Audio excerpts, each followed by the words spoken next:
Hey everybody, I'm Jody Vance. And I'm George-Affleck. And it's time for... So seriously, lest we forget, UnSpun.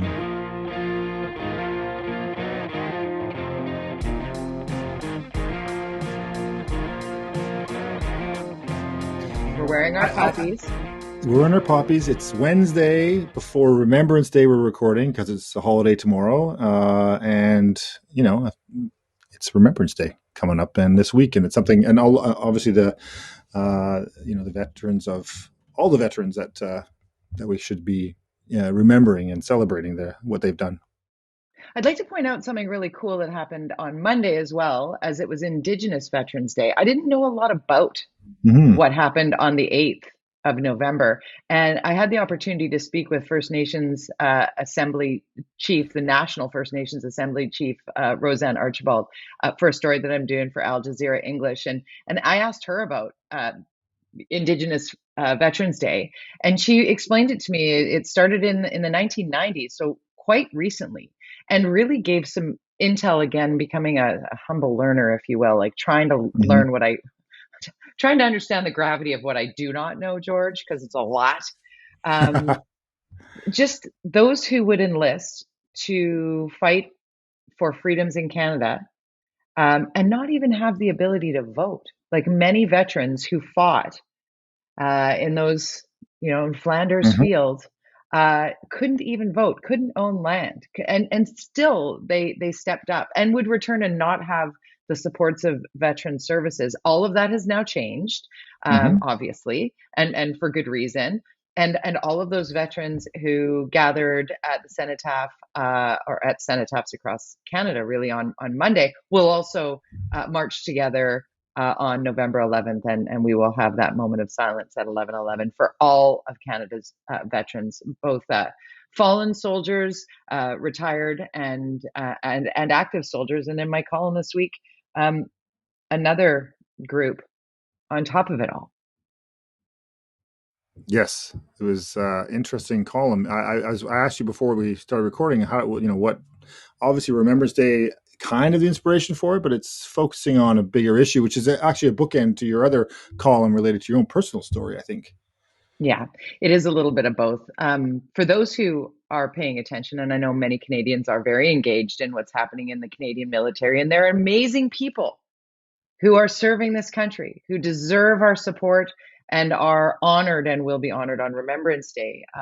Extra, though, this year it feels for some 13,000 soldiers, either current or former, who have stepped up with claims of harassment, sexual harassment, workplace harassment at the least, and physical assault at its worst.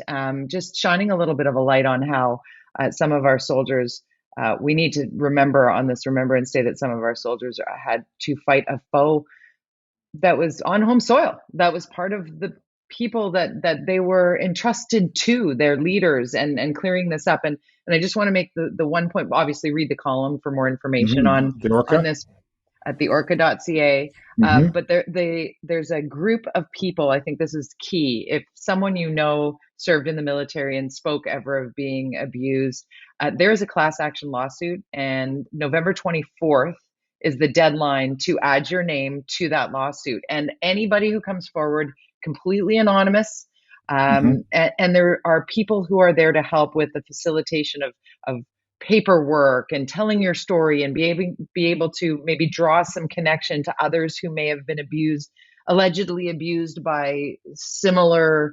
high-ranking officials, because that it is clear that things have been horrible in our military at the top for a long, long time.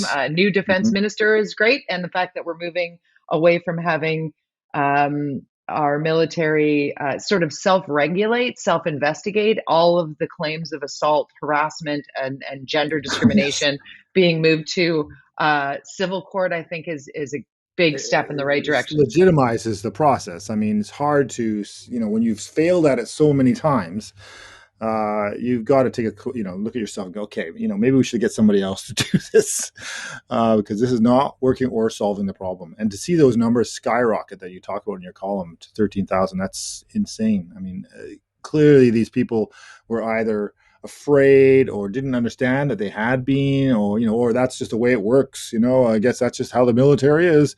But Yeah. guess what? No, it doesn't. It doesn't have to be like that. And so this is transformational for that. That whole world at a time when there's so much going on with regards to abuse.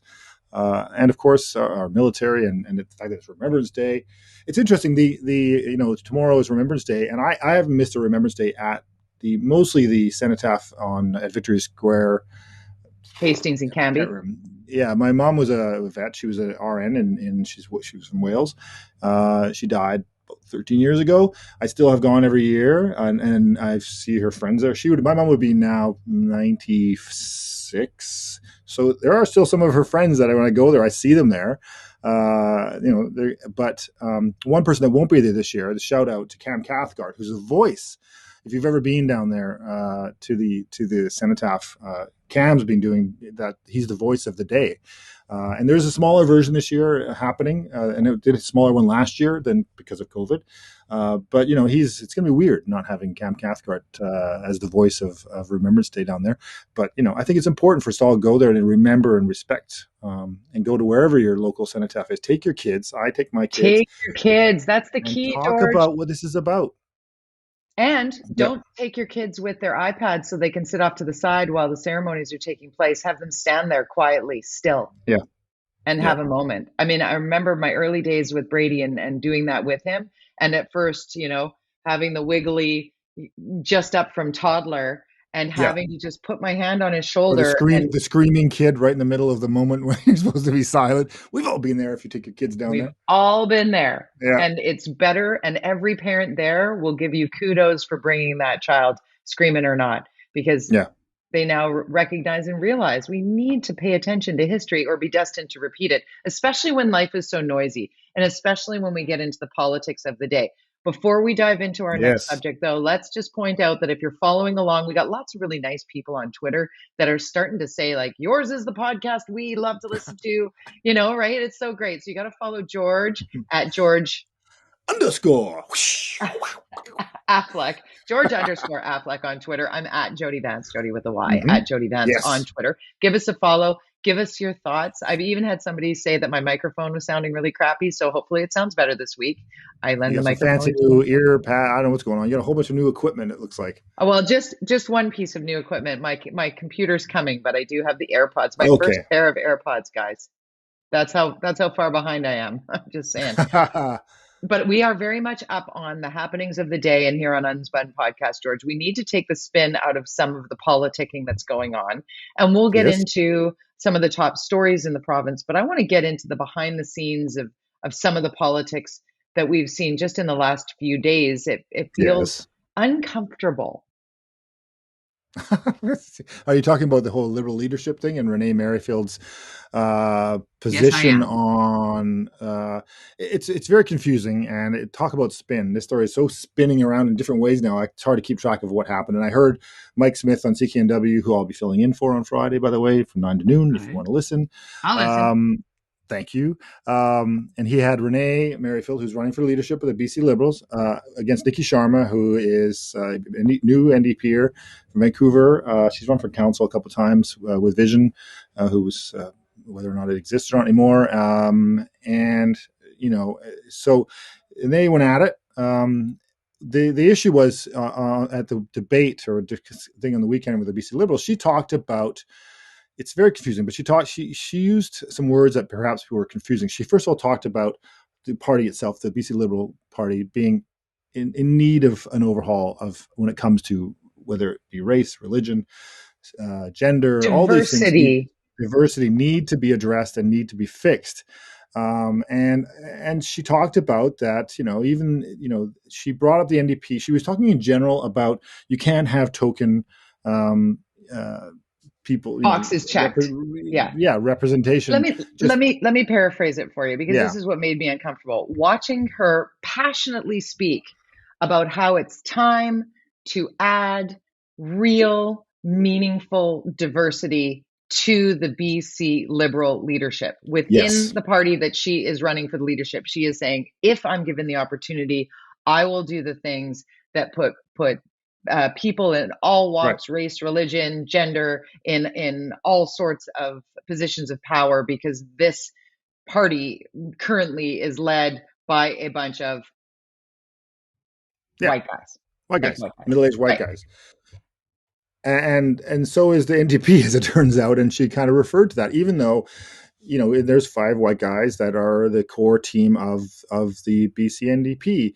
But that was just in reference. And so, it's really interesting. You have to, and so she's being attacked for this very significantly, saying, attacking the BC NDP for this. And it's a fact. I mean, it's true. And I think it's more than 5 people when I can look at the numbers of the behind the scenes people. Sure, they're elected. They have good representation, that are there as MPs or MLAs and as ministers. They've done a great job of that, but maybe in the back room, not so much. And I think that's her point. And the back room, if you have been in politics, can have a significant impact on how you do your work. I'm not saying influence as far as vote this way, vote that way, but that could also be the case in some parties. But it's also just the helping you. The diversity helps you no matter what. If you don't have the diversity in the back room, and it's you don't have diversity, and so you have to ask yourself as a political party whether or not you have true diversity, whether it be the elected or the people in the back room. Because without that, then you don't have a balance, and the back room is important when you're trying to whip your caucus. The back room is where it all happens. You see that right now with the BCNDP, how whipped they are when it comes to how they're voting. Look at the issue related to access to information, to the FOI stuff. They had 3 or 4 MLAs who used to be champions of freedom of information, who just think, zip, quiet, not a word, not a peep. They didn't even Falling into debate their line. own, fall into line. That's not magic. That's not magic. That's not like we all agree. That is stuff going on behind the scenes by people who control the parties, focusing them, saying we need to be on message on this. We can't stray. We have to vote. We have to be aligned. It's crucial. It's crucial. No free votes. Blah blah blah. And so that's happening. But That happened with the Liberals. It happened with go Vision. back It to the happened. Renee Merrifield though, because I think that's a piece of this that Yes. the reason why I said it's uncomfortable is the fallout since, because while that was happening and seeing that speech initially, Yes.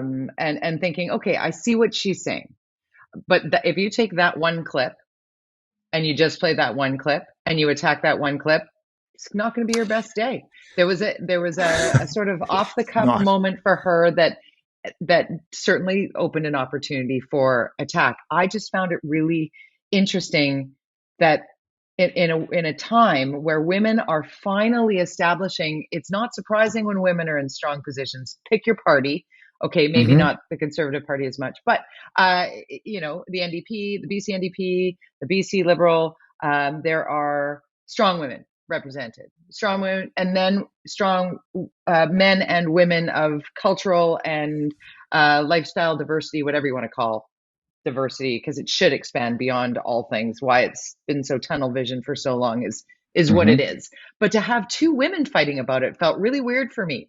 I was like, That's really? true. You guys are I going to fight know. about this? Can you guys go for coffee and talk it out and talk That's about how to exactly have what it? Renee Merrifield said to Nikki Sharma, and Nikki was looking for this is politics. I mean, I experienced this in office with I was up against Vision. There was 2 of us at the first term, and there was Yeah, 3 and 4. And they had a machine. This Vision, and a lot of the same people behind the Vision Vancouver machine is the machine now behind the BCNDP, and right. they would take something I said.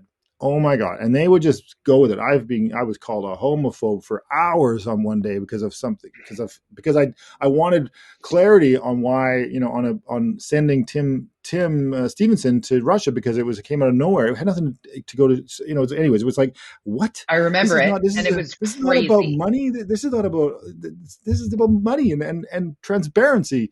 And I want to have my say. I want to support this. I don't, but it got taken out of context, and literally the mayor called me a homophobe. It was shocking, and a Which little you are taste of not, no, by the and way. it's no, no. If everybody knew my life, they'd know. So in that, and then there was the racism calls. There's this they would take stuff and they would just but it's soundbite politics is very very effective.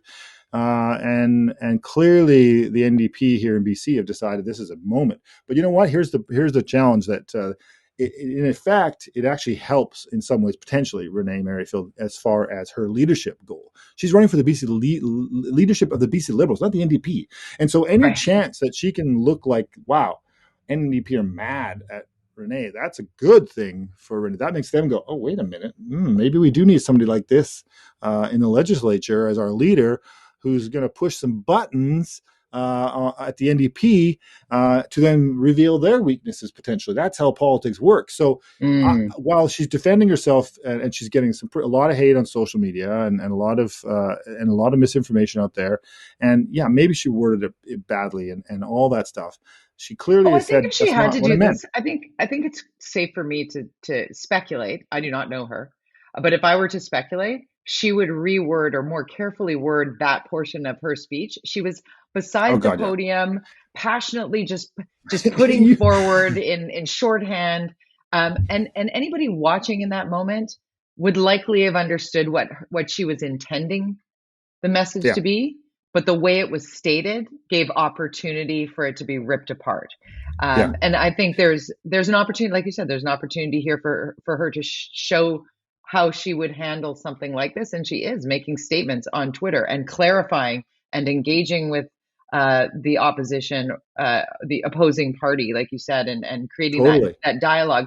And just, I hope there's some learning to be had here, and that it's not. I think the fact that she's having to constantly remind people that this is I want to also this is a BC Liberal problem, and I think that's a testament to what she's trying to achieve here. If calling out the party that she's trying to lead for something that is potentially, overly sensitive or something like, oh, just don't talk about that. Don't, people are like, oh, please, let's not bring that up.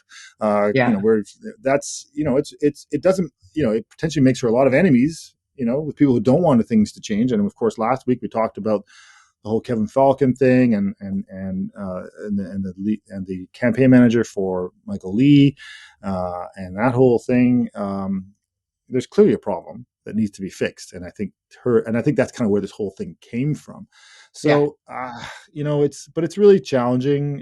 You and I, we do live radio, we do this. I was in politics. It's if people haven't done that in their lives, it's really, especially if you're somebody who's like me, who's quite outspoken and quite I often wouldn't know talk. anything about that, George. And I quite often talk before I think, or like my mouth moves faster than my brain. The risk is high so for people who are like that for me. And it's even if you are super skilled in public life, there's always ways you think, oh God, I wish I worded that differently. That's Totally. you You're going can't to do step take in it. backs. Exactly. You're going to step in it, period. But the, Mm-hmm. the good thing is, and the media 101 and any media training, and you do crisis management as well. If you are, if you are honest in your communication, even when you step in it, you'll be able to back it up. It's when you try to spin yourself out of a scenario Yeah. that you stepped in. And we've seen that. No need to pull up a bunch of examples of that, but that's at the root of it. And in Mm-hmm. this particular scenario that has been blowing up, again, I don't know Renee Merrifield. I do not know her, but I did see the speech and I have seen the fallout. And I don't think that this is the biggest deal that we should be concerned about currently in this province. And that's going to shift us into our next topic, It's frankly. definitely something that both parties and all politicians should be thinking about all the time They about should be thinking, but not balance. the news consumers, the No. people, because there are people that are actively like feeding and fanning the flames of this. And it's Yeah. like, God, we have bigger fish to fry. We have good things to talk about in the vaccination rate in this province, fantastic, and bad Yes. things to talk about in this province in the unvaccinated, and how the strains on our healthcare system are starting Yeah. to really significantly impact. And I wrote a column about this, what, 2 months ago, that we're seeing the strain on our hospitals, and people who have done everything they possibly can to do the right thing are suffering now because of those who have maybe fallen down a rabbit hole of misinformation and are unvaccinated and find themselves in need of urgent care, which means the person who's you know long awaited surgery has now been postponed yet again, because we are that only place on the planet that's firing healthcare workers who As far as refuse to I be know, vaccinated. That's right. I was going to say that. I think, as far as I know, I can't think of any. And if anybody wants to weigh in on Twitter about whether or not there are other I parts of think the maybe world, Singapore. I think Singapore. Singapore maybe just some said real, that yeah, they now have floated the idea that if you choose to remain unvaccinated, you will pay for your hospitalization care and treatment for COVID-19. that's If you choose to be unvaccinated, you will pay for your hospital needs. interesting. See, that's an alternative though, because here we have in a province where we have a NDP government, very pro-union, firing union people is very unusual. Not only the concept of doing this, but the party that's generally aligned with the unions is doing this. But and that's an interesting, because I was talking about that with yesterday with a friend about the cost. We heard, I think, from Adrian Dix, the average cost is something like $400,000 to $500,000 for somebody who goes into the hospital with COVID, and so their point being, we can't get people sick. It's very expensive for our system. And if there's a solution to stop people from getting sick and spending your tax dollars of $500,000 to deal with this person who denied this the help, then this is our solution, is to fire those people so they don't get sick. But Maybe the the other option unspun though is, there. mm-hmm, Sorry, maybe the yeah, unspun here is going back to what you've said since the beginning of this pandemic, that it is not the political policies and the political agendas running this. And this is more public health. This is more a Dr. Bonnie Henry move to say, you know what? This is where the mandate maybe. goes. Maybe. Maybe. Yeah, it could be. I think it's interesting though. At what point do we have to sort of go, okay, enough is enough. We're reached our number, our magic number. Can we just move on now? Everywhere else is kind of, if you go to the States or if you go to I'll be in the UK at Christmas. They're pretty much the assumption in a call we had with Amanda's family on the weekend is like, yeah, we're probably going to get COVID eventually. There's an acceptance that it's now just something that you're going to catch. It's like a bug. They're triple vax. They've got the triple vax now. They're just kind of But we're in their seeing late surges seventies. across They just Canada accept it now. but we're not there yet, right? Like, Well, they've got less vaccination than us. Less, way less. but We're one of the they're highest in the world, still and yet we're still super strict.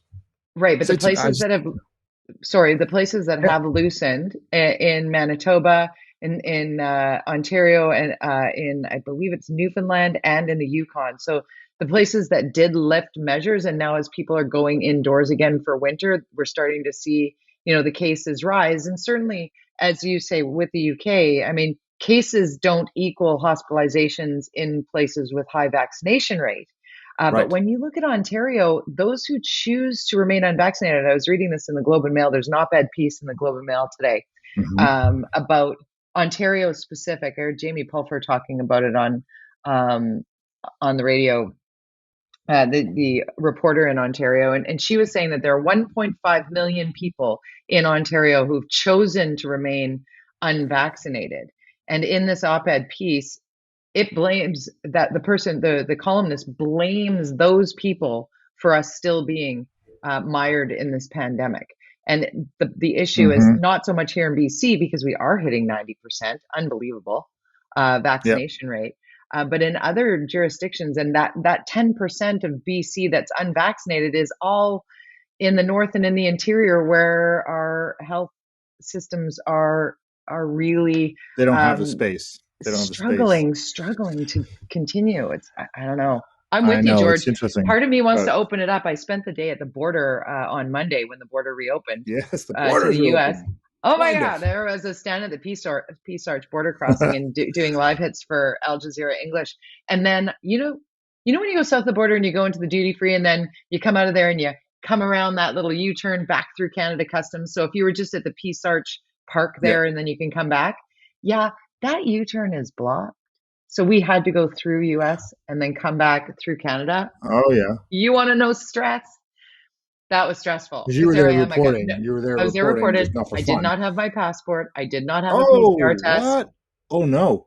Yeah. What did you do? How did? Oh It my was God. not my favorite hour. It was me and my camera person, my Oh, that's producer. intense. It was intense. Luckily, all four border patrol people that we spoke with were so unbelievably nice that first of all, before we crossed, once we realized we couldn't go around that U-turn place, and we're like, uh-oh, we went to the Canadian Border Services and said, okay, this is what's happened. And the woman there said, you got to go through the US. They'll give you a piece. They'll take you into secondary. You're like, They'll give you a oh piece of paper. no, And then they'll send you back and say that can't you just open the you were not, gate? Let me just this drive is the around. thing, right? And then we pull into at the US crossing, and I'm driving, and I hand my driver's license, and he doesn't touch it. And he's like, what's this?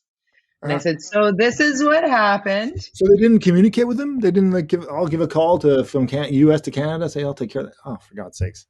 And then, Wow. yeah, so it was That, I'm terribly always stressed out at the stressful. border crossings anyways. Like I am always like with the kids in the car, hey, bro, just quiet. Everybody quiet.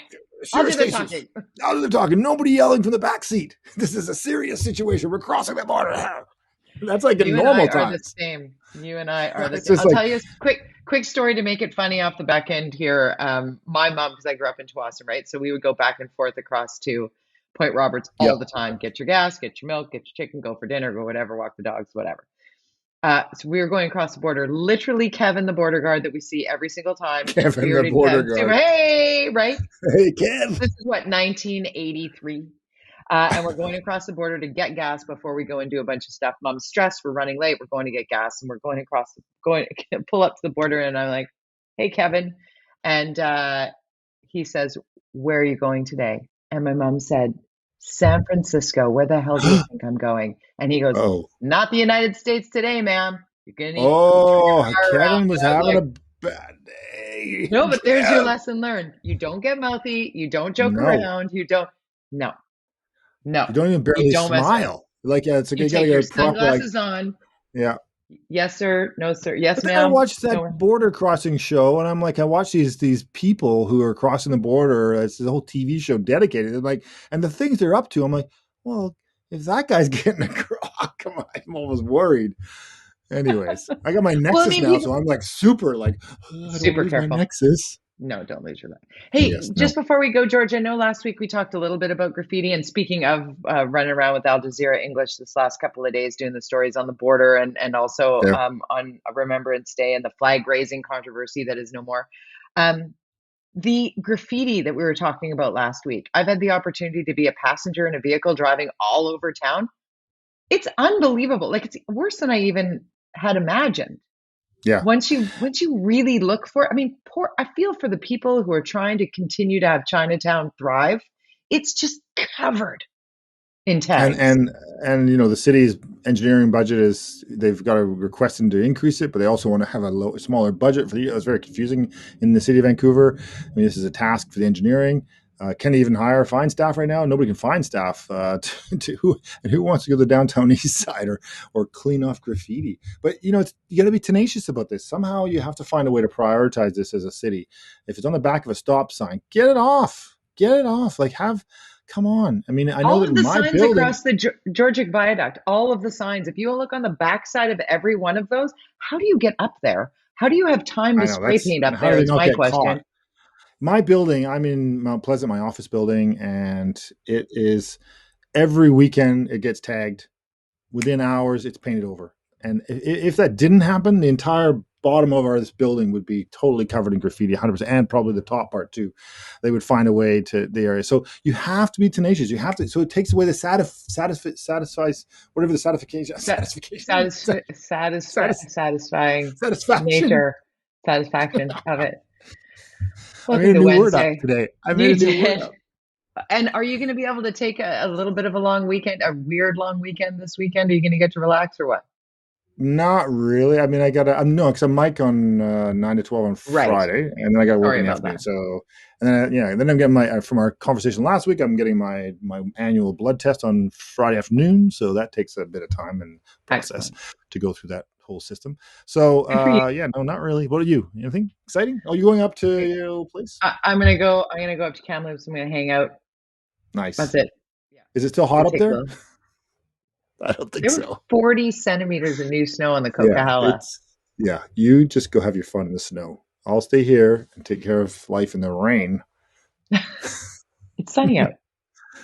Your fireplace is on, and so it must. We're doing Christmas decorations at the office today.